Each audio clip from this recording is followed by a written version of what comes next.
继续关心美国总统大选11月份要举行，共和党的川普和民主党的贺锦丽第一场的辩论9月7日举行。根据《纽约时报》即马上新的民调，川普目前是赢贺锦丽1个百分点，会当讲是两个人分别出关系。伫宾州准备辩论会的民主党总统参选人贺锦丽，七月甲先生出外竞行时阵，去拄着记者询问。Are you ready, Madam Vice President? 贺锦丽比大武讲真有信心。7日伫宾州费城全国宪法中心上场的美国总统辩论会，贺锦丽要甲共和党参选人川普头一届辩论。川普初次伫无确定州之一的威斯康辛州做势时阵，对辩论表现出绝对的自信。伫笑完拜登了后，阁批评贺锦丽对选举甲治国拢无经验。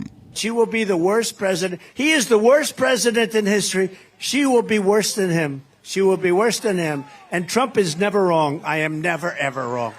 纽约时报甲谢纳学院伫7月发布的民调显示，川普领先贺锦丽1个百分点，28%的民众对贺锦丽较无熟悉。专家分析，这项数字透露出贺锦丽伫任命了后蜜月期已经结束，嘛显示选民对欠缺竞选经验的贺锦丽是抱持观察的态度。为民调嘛会当看出川普的支持度一直拢真稳定，所以主要是爱看两人安怎伫90分钟的辩论会中扩大互相的影响力。I think the stakes are both for great. They're great for both candidates.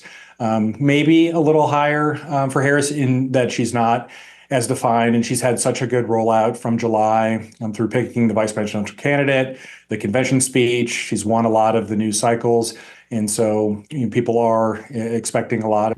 辩论会是伫宾州占全国人口上侪关键影响的州。较早2届选举结果嘛显示，摕到宾州就等于是摕到北京的门票。宾州的选情战况激烈，两党票数拢差几落万票内底。